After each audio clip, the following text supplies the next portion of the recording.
For decades, the relationship between the United States and Iran has felt like this impossible puzzle, right? But what if it's not so complicated?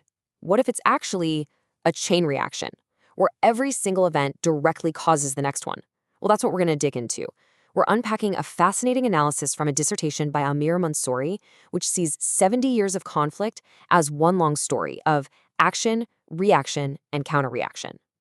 And if you follow this analysis, the whole story, this entire 70-year conflict, it all starts with one single event.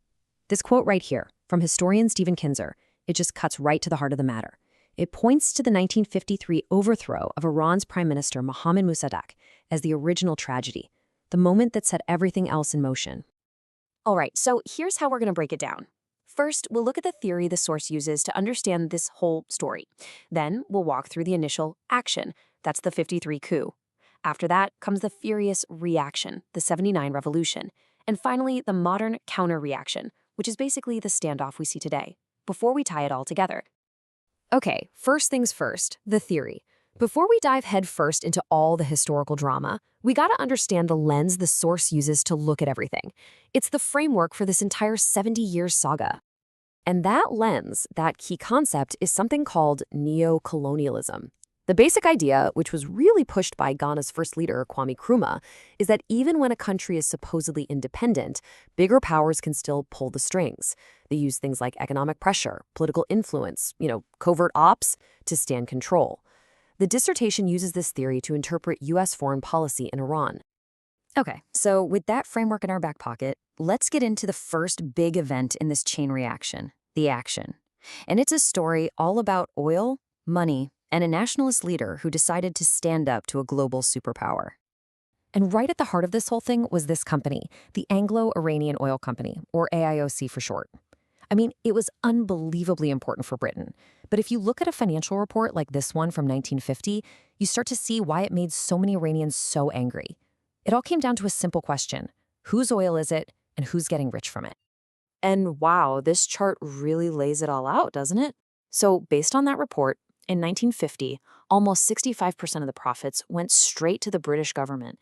And Iran, the country where the oil was actually coming from, they got just over 19%. It's just a brutal picture of the economic imbalance that was fueling all this anger. And all that anger, it wasn't just talk. It had very real consequences. You can actually see it here in the AIOC's stock price. It's all over the place, reflecting just how unstable things were getting. The whole situation was basically a ticking time bomb, both politically and economically.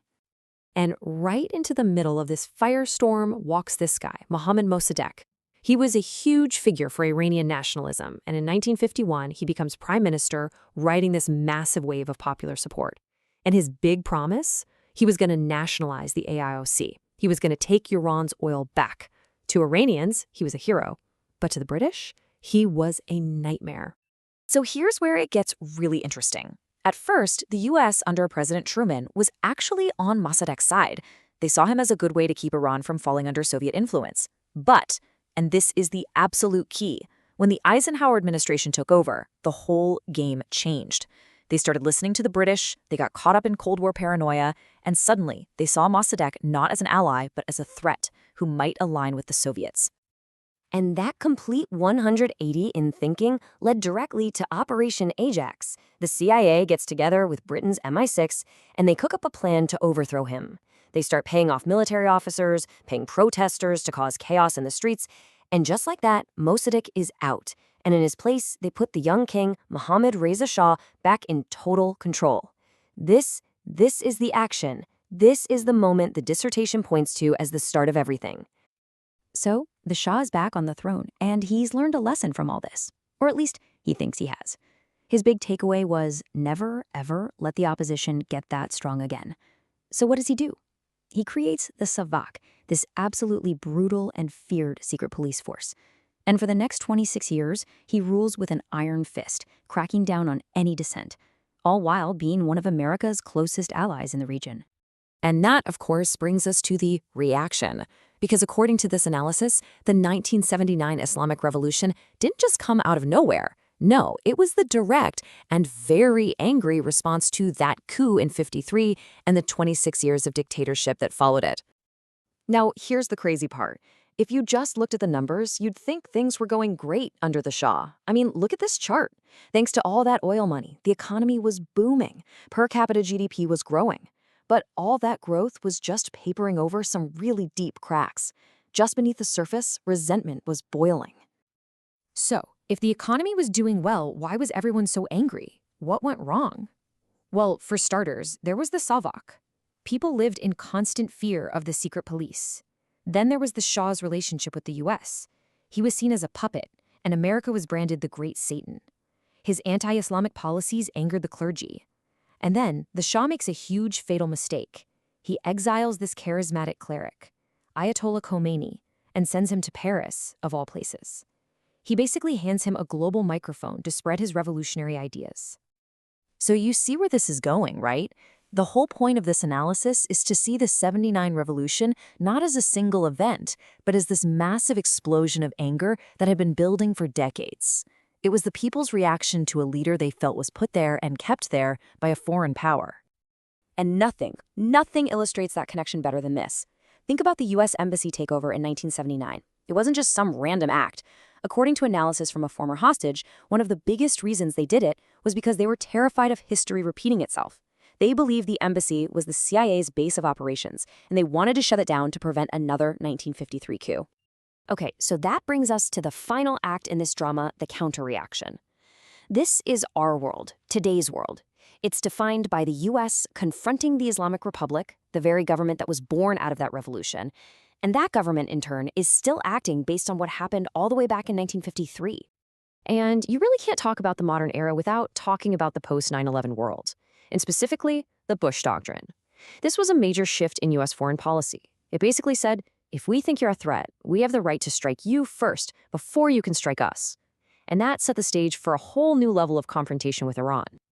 Now, the dissertation really zeroes in on something that, from Iran's perspective, looked like a massive contradiction.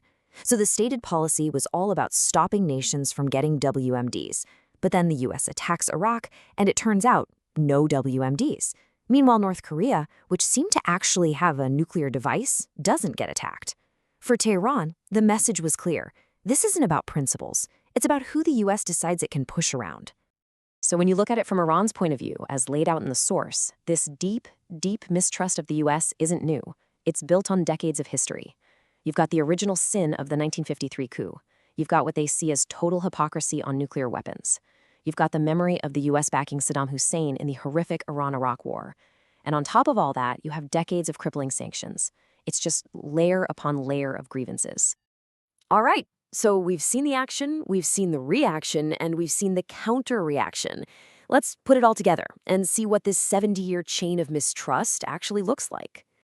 And this timeline right here really just lays out the entire argument in one simple picture. You have the 1953 action, the US-led coup.